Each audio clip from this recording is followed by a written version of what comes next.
Hey friend, welcome back to Crafter Support. Today I'm going to share with you how to decorate an infusible ink wine bag with infusible ink from Cricut. And we're just going to do a really cute little owl. If you guys have followed my channel for a long time, you know my favorite animal is an owl. And I just wanted to put a cute pink one on our little wine bag so that we could just have it for every Valentine's Day and just use the same one. So that's what we're going to do. I'm really trying to use up all the things in my stash. And if you guys were following me through my 25 days of Christmas, you'll notice I only did 17 days, and I do apologize, but I did get up getting very, very sick on day 10. I started to get sick, and then I got a little bit more sick, and then I came back for Christmas to share that I got my Cricut Joy Extra for Christmas, and I did that video, and I thought I was feeling better, but apparently I wasn't. I ended up being admitted into the hospital. I was really, really sick, and I'm on my last, so I had to take off all of the beginning of January because I was on bed rest and I was on medicine, and I'm on my last round of antibiotics tonight. So I was able to start back to work this week, and I was really happy about that. So I wanted to jump right in and get a video out to you guys and apologize for not being able to complete my 25 days of Christmas. But we're just going to move on, and we're going to jump into Valentine's Day. And I haven't got to play with my Cricut Joy Extra at all. Like, I literally did the unboxing and the video of it, and then I had to I didn't get to craft at all the rest of the time. So I'm really excited to be using this. And yeah, so let's just jump into our design. So I'm just doing an owl. You guys know I love owls. And I just pulled one up on Design Space, and that's what we're going to cut. I didn't have to do any designing. I just measured. So how I measured this, and I highly suggest doing this, is when you're doing a wine bag, whatever wine, or this is sparkling cider, whatever wine or sparkling cider you're going to put in it, make sure you slide it down in so you know how much of a gap is going to be at the bottom, so you know where to lay and how to measure for your actual design. Because I know some people were like starting way down here to put a design up this way, and they were getting cut off whenever they would put their wine bottle in, because the design would kind of curl under it. So make sure you're giving yourself plenty of space on the wine bag to design. And remember to pull it, to cinch it as well, because you're going to get this pucker space and you're not going to want to put anything there either. So I'm doing a design that is 4 high by 3.5 wide, and it's going to look really cute. So I'm going to go ahead and set that off to the side. We're going to be using our Cricut Joy Extra, like I said, and we're going to be using the green mat because we're using infusible ink. So I did pick up this green mat separately. My daughter for Christmas surprised me and bought me the Cricut Joy Extra. And I'm just so thankful. I'm so excited about this. So if you're new to infusible ink, I have other videos you guys can check out. I'll link them below. And Cricut infusible ink is just, if you're familiar with sublimation, it's very similar. It's just pre-printed for you. The color is pre-printed onto the special carrier sheet, and then you just use that instead of buying a sublimation printer to print stuff out. So it is definitely different than sublimation in the manner of you can't do certain projects with it, but it's pretty much on the same lines of how it works. So infusible ink is a chemical reaction. So the ink that is on the paper, through heat and pressure, will skip the liquid state and turn directly into a gas and infuse into the 100% polyester. So that's why whenever you do infusible ink, you need to use a high content of polyester. If it's a lower content, either it will wash right out or it'll be very, very dull. You won't be able to see it. That's why I suggest using the Cricut brand things that they offer for you to print on, or purchasing 100% polyester. The other thing is you don't want to have any lotions, potions, anything on your hands when you're handling infusible ink, and you want to handle it as least as possible. So it comes with the parchment paper that you need to press it. and that just comes rolled up inside. And I have some little pieces here that I'm going to keep, but this is the piece we're going to use to cut out our owl. I really like this color. I purchased it at Hobby Lobby, if you look, for $2.74. There were 2 sheets, and I'm going to have to get some more because I really like this color a lot. The other thing is, save your black covering so that there you can protect the pieces that you haven't yet used. You're just going to slide those right back in and store it back in your box. That's the best way to keep it safe, and you don't have to worry about any smudges or anything on the actual infusible ink, because if you smudge it on here, when you press it onto your design, it's going to transfer that way. So let me pull this aside. Okay, and I'm going to put this down on here. Now my design is smaller than this, obviously it's only 4 inches, but I wanted to just leave my piece as is, and then I'll cut off whatever I don't need. And if you have a brayer, definitely recommend that. I did not cut this, it just is fitting perfectly from the last time I used this. Your brayer is going to be your best friend with these projects because you don't want to touch the infusible ink.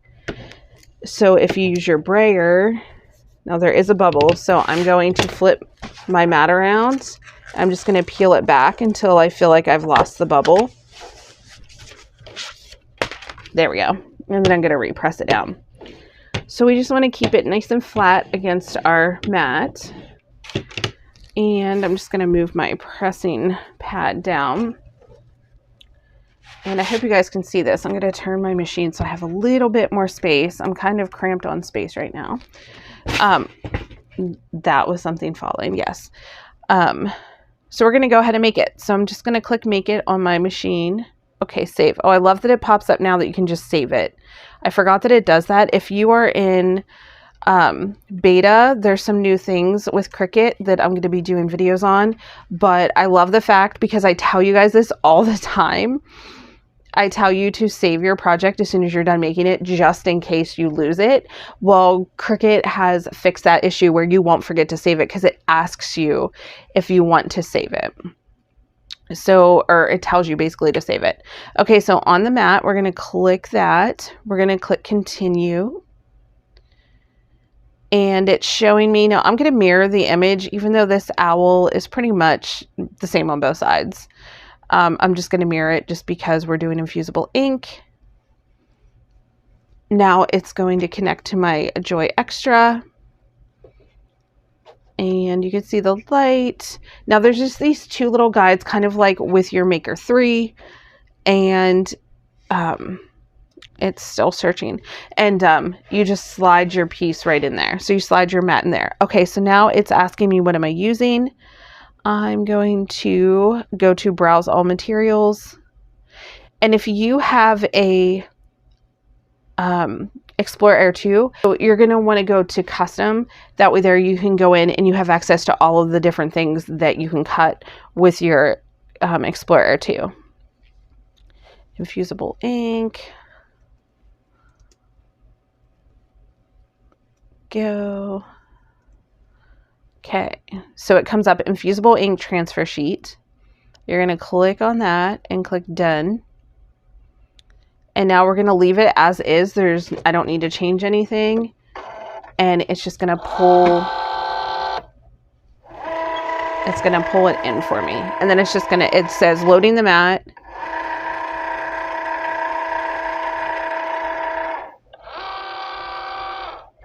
And then we're going to go and click the word go. So then this is going to do all the cutting for me. I'm going to hang this back up. So like I said, this is the first time I've cut with the Cricut Joy Extra other than setting the machine up itself. So I'm excited to see how it works, see if it does great cuts right out of the box, like if I don't have to do anything to it. Calibrate it, anything like that.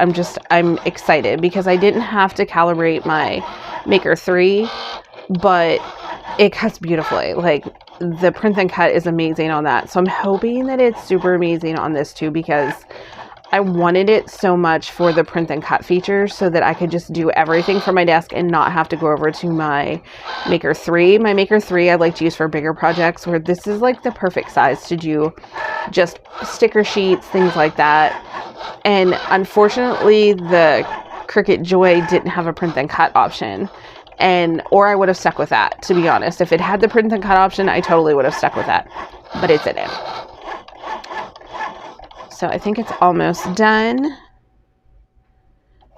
And let's see. We're going to unload our machine or mat. Okay. I'm just going to kind of tuck this out of the way. I did replace my Cricut Joy with this. I did move my Cricut Joy into its bag, and it's kind of like my travel bag now. So when I need it for work or wherever else I'm going to be going, this is what I'm using. Okay, so I don't really want to, it's not really going to give me a straight edge. I might be better off to just cut it without a guide. I want to make sure I get his little feet in there. Okay.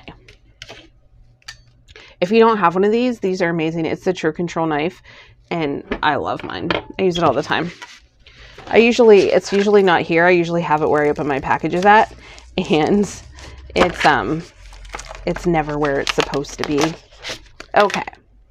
So now I'm just going to tuck this away. I'm just going to put the top on it and tuck it away. I got to figure out how I'm going to store these, because all of my other mats are hanging directly in front of me on the wall, but this doesn't have a hanging section. Now in my regular Joy, I did cut a piece that has that opening, but I didn't like the way it looked, so I'm gonna have to figure something else out. I think I might have to use clips or something for that, which would be absolutely fine.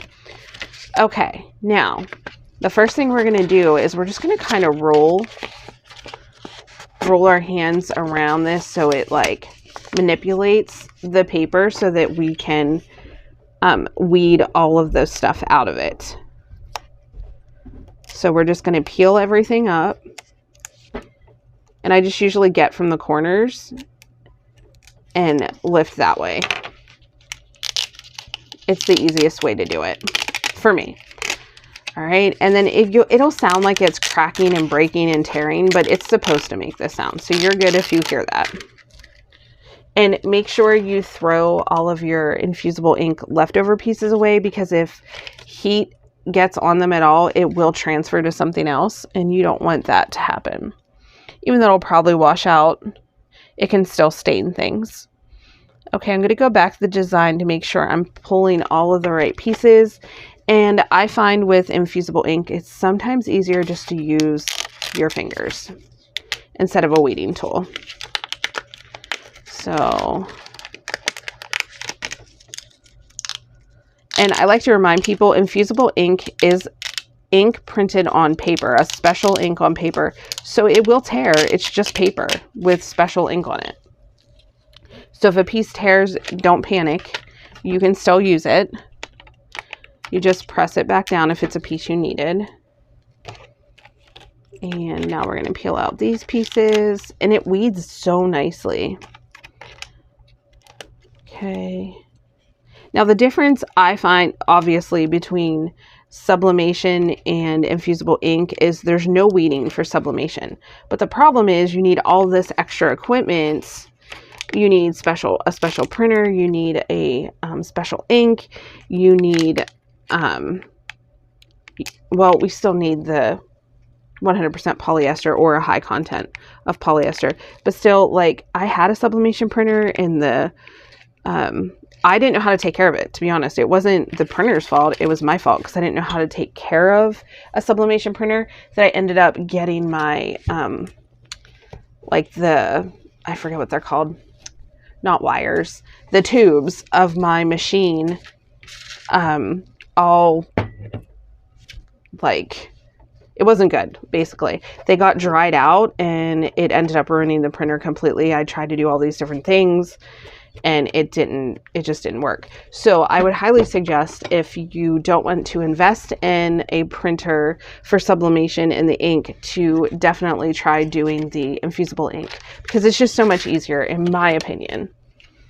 And that doesn't mean I'll never get another sublimation printer. We've actually, my daughter and I have been talking about purchasing one, but for now it's not something that I need or have to have. So, okay, I need to get my Easy Press Mini. That's what we're going to use to press this. This does work better if you have a like full-on press, which I do have. I just can't hook it up where I'm at. My craft space, I have limited plugs. And okay, so what we're going to do next is I'm going to put this down. Now, you definitely want to use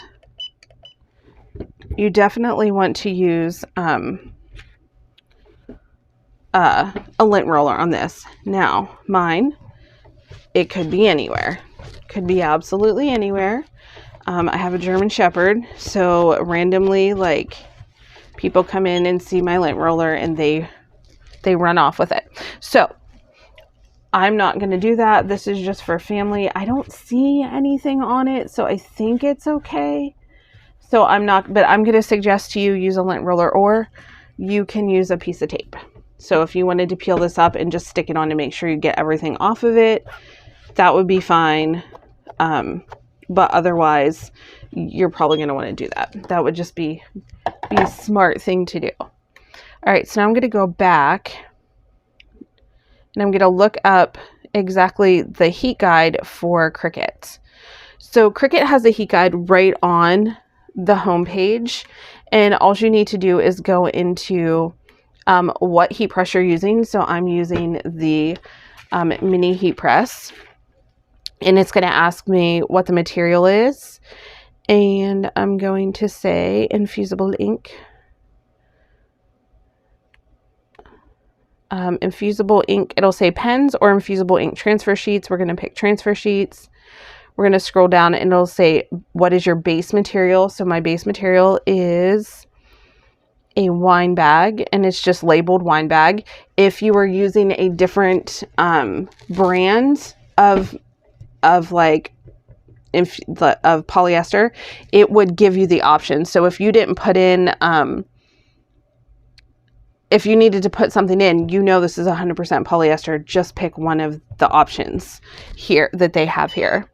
All right, so now we're going to click apply, and it tells me to have it on high, and we're going to do constant movement with firm pressure for 75 seconds. Okay, so that's what we're going to do because we want it to turn out nicely. And I'm just going to kind of iron this little section here because we want it to be nice and flat whenever we press it. Now, you could slide something down inside of this to make it so that in case there's any bleed through, you could absolutely do that. I don't really have any issues with, if I'm using, like when I would make t-shirts, I sometimes had issues with bleed through, but I haven't had any with these. So I'm just going to say it's okay, and I'm going to go ahead and get this ready to press. All right, so remember, we reversed our image, so we're going to flip it over, and I wanted it right about, now once I lay this down, because I heated it, I don't want to move it. So it's kind of like, because it's heated, I just want to pick the spot that I'm putting it in and just leave it there. Now, there is heat resistant tape I could use, but because my project is small, I'm not worried about using that. I'm just going to use the parchment paper over top, and I'm just going to start pressing. So it says for 75 seconds, so I'm just going to keep scrolling over it, and we can chat for a little while. So if you guys are new to my channel, welcome. We have a YouTube, this is YouTube. We have a Facebook group as well. You can join. There's going to be a VIP group coming up that you guys, I haven't released yet, but it's going to be coming in 2024, probably February. And I have a lot of fun things happening that I just can't. It's been a long process. I'm working with Michelle Cunningham. If any of you are familiar from her, she has a YouTube channel on basically growing a personalized business. And this has become something that I love doing, teaching you guys about how to use your Cricut and all of the things you could do, the gifts you can make, and just making you confident in using your Cricut and making things and possibly starting a business and selling things. I think it's important that, you know, if you have something that could make money and you could use it, that you should use it to the best of its ability. And if that's something you want to do, go for it. And I'm going to be doing a bunch of different courses and things like that for you guys, which I'm so excited about. And yeah, so definitely a lot to look out for from Crafter Support this year. And like I said, Michelle Cunningham is amazing. If you've seen her, she's amazing. I love listening to her, watching her, hearing her, her teachings, her lectures. It's all pretty cool. So I think we're about done. I think I just want to make sure that everything's pressed completely. But yeah, so there are different brands of infusible ink sheets too. Like, I don't think they're called infusible ink sheets. I don't think they're allowed to be because they're not Cricut. They are from like other brands that you can get on Amazon. I personally have not tried them. Guys, I'm kind of stuck on Cricut. I love their products. I think I just shut it off. I did. I love their products. I love their machines. Now, I am an affiliate with Cricut, but that doesn't mean that I'm going to tell you things that I don't believe. So I surely believe that they have a great company. And this Cricut Joy Extra, I'm so excited about. So yeah, they always come out with fun things. All of the machines are cute, but I just love the community of people that do use their Cricut and create things. So, okay, I'm going to stop chatting and we're going to pull this up. Now, the one thing that we should always do, oh, look. Okay, I want to show you guys. I didn't press here at the ears enough because there was a little bit left over, but it still looks so cute. I love the little owl. Okay, I'm good with that. I mean, I could lay it back down and try to like line it back up, but do I really want to do that? I don't know if I really want to do that. Do I? No, I'm good with it. So this just shows you, like, if it's not pressed consistently with the right heat, time, and temperature and pressure, it's going to have this, like, it's not going to have a full coverage press. So this isn't perfect, and that's okay. I think he looks super cute. And this is going to be our Valentine's wine bag. Well, sparkling cider bag. So I'm just going to put this in here. Again, I'm going to toss this. If you wanted to line that up, you could have laid it back over top and repressed around the ears and the side, but I think it looks cute. So I'm going to go ahead and put this in here. Oh, and by the way, this is not a Cricut mat. This is a real like mat. I originally got it and liked it. And then the more I used it, it like started getting these marks on it from like me pressing stuff. And it had like these little bumps in there whenever I was doing like thinner baby shirts and stuff like that, and you could see these little like ripple marks. So I don't recommend this for anything other than like sublimation. If you're sublimation or infusible ink, if you're pressing onto something that already has like the waffles, and you know what I mean by the waffles, like the little like designs inside, squares. So I mean, you could definitely try it if you want to, but I noticed like you can even feel it now that you can feel like the little wavy lines underneath, and I must have been pressing so hard that that's what I was transferring. So yeah, I don't recommend this for just making like cotton t-shirts, anything like that, but I do use it for infusible ink and sublimation. All right, so there's that. I'm going to slide my sparkling cider down into it. And this is what, like I said, we're going to be using for Valentine's Day at my house. Oh my gosh, the owl is so cute. And here he is, this cute little pink owl. I love this color of infusible ink. It's so pretty. All right, guys, I hope that was helpful. I hope that gave you an idea of how you could use infusible ink. And the wine bottles, the wine bags are really cute, and you don't have to use them for wine. You could tuck like little candies and fill it up to the brim with all sorts of yummy goodies. If it's for a guy, maybe they like beef sticks and, you know, I don't know, cheese stuff that comes prepackaged. You know, that would be cute to put in here, but I may put our family initial on the back here. I think I might do that in maybe the year of 2024. So, all right, guys, thanks so much for watching. I hope you all are having a great start to the new year. Mine was a little rocky, but I can only see it going up from here. I hope you guys enjoy the video. If you do, make sure you like, comment, and subscribe, and definitely come back and check out my other videos. All right, thanks for watching, guys. Bye.